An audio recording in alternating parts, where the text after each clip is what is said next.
Mr. Foreman and gentlemen of the jury, we have now arrived at that stage of this lawsuit where you are about to listen to my charge upon the law and then retire to your jury room for your deliberations.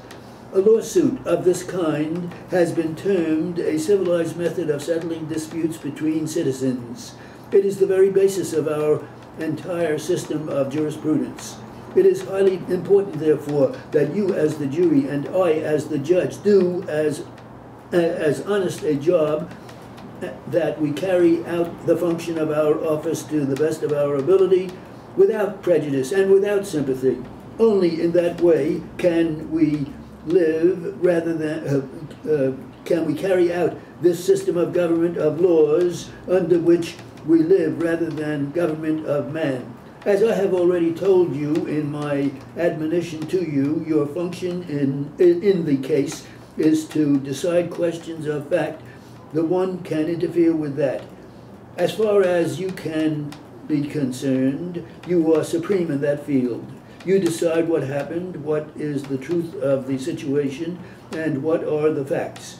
Then you apply the same facts to the law that I give, and just as you are supreme in deciding questions of fact, I, as the judge, am supreme in, on questions of law, and whether or not you like that law that I give you, you just accept it.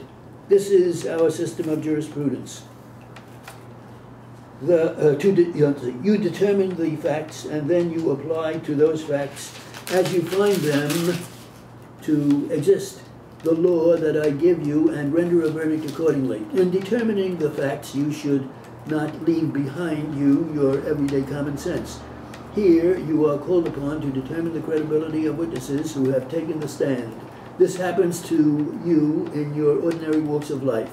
You meet people in your ordinary walks of life, and you have to determine from time to time, are they telling the truth or are they exaggerating? What is the probability of the story that they are telling? Is it true? You measure the probabilities by the manner in which they tell it, the manner in which they talk, the interest, if any, they might have in exaggerating the story or in telling it in a particular light or color. All of these situations you meet in your ordinary walks of life, and it is just in that way that you determine whether or not a witness is telling the truth.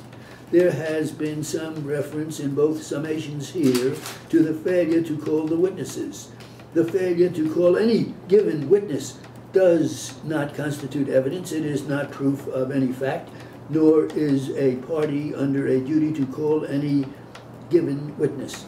Where it is apparently within the power of a party to produce a witness whose testimony, it appears, would throw additional light upon the controversy, the unexplained omission of that party to produce such witness authorizes you as the jury, if under all the circumstances of the case you consider such a course justified, to give favorable consideration to the testimony or contention on behalf of the opposite party, which the testimony of such witness, if produced, might have contradicted or explained.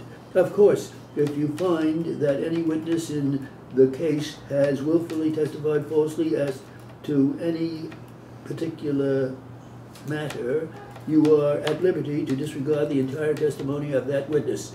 This is on the theory that if a person will testify under oath falsely as to one matter, he or she is likely to testify falsely as to all matters.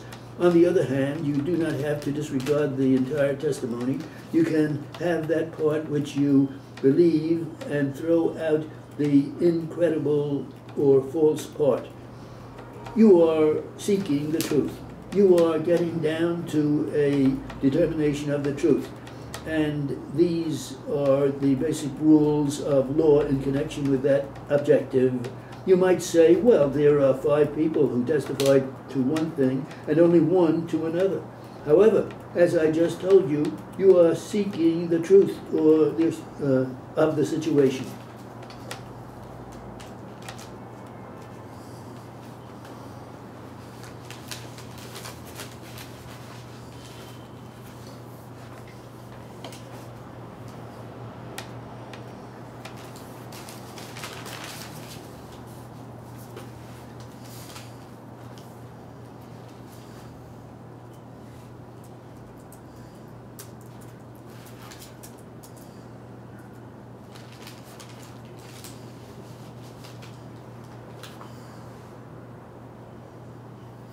190. How's it?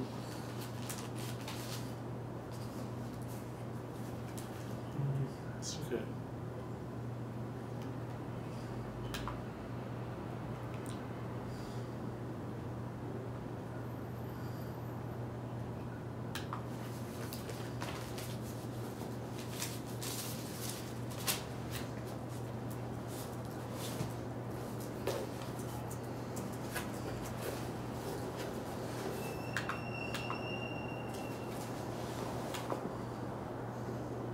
Want me to read it?